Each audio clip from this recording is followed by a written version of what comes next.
Good afternoon, everyone. My name is Caesar, and this is Inspire a Movement. Hope you're having a wonderful start to your work week. So today we're continuing with our segment entitled Word of the Day, and we're looking at the word repression. So repression, by definition, is the action or process of suppressing a thought or desire in oneself so that it remains unconscious. In psychoanalysis, repression is a key concept because it's considered a defense mechanism that's ensuring that what is unacceptable to the conscious mind is prevented from entering into it, because if it ever did, it would cause tremendous stress, anxiety, and depression. Now, what is an example of a repressed memory, let's say?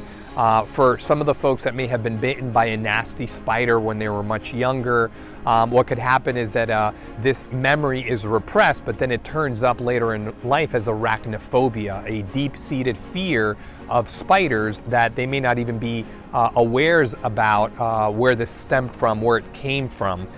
In this scenario, it would be a repressed memory. We could do the same thing with our emotions. We could repress emotions and learn to repress emotions, deeply embed them and never have to cope with them. And there's a danger associated to that. So with repressed emotions, why can they be so harmful?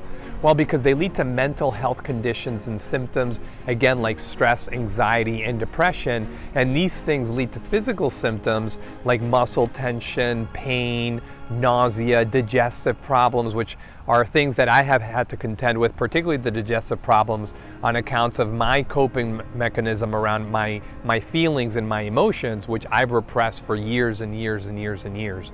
Now, what are some things that you could do in order to and not repress your emotions and begin to heal? Well, the first thing that you can do is acknowledge your emotions, acknowledge your feelings. That would be the number one critical thing that you could do, is to begin to make that connection as to how you're feeling and why you're feeling this way, and process those emotions. If you have deeply embedded trauma, begin to deal with that embedded trauma with a mental health counselor or a psychiatrist, so that you can begin that cleansing process, maybe practicing some shadow work, working intentionally on movement, practicing stillness.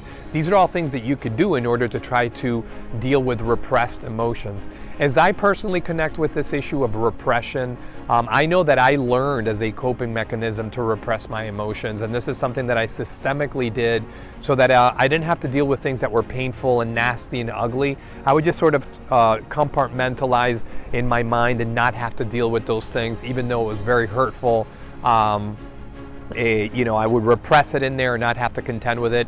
And all that did is basically manifest itself into a person that was pent up with fear constantly, that was always stress and angst, dealing with angst. And this is something that I have lingering effects with even to this day. So the cleansing process for me continues, but I've learned that this coping mechanism, while it may have been good to do this while I was younger, maybe dealing with some early childhood trauma and dysfunction, today, current day, this isn't a functional way of dealing with this many stressors of life. So little by little, whether it be through psychoanalysis and wellness coaching and meditative practices and things like this, I have learned to begin to let go of these deeply embedded emotions so that I could be freer and just a happier person overall, because the only way that I could be optimally my best is to begin to let go of the things that don't serve me well.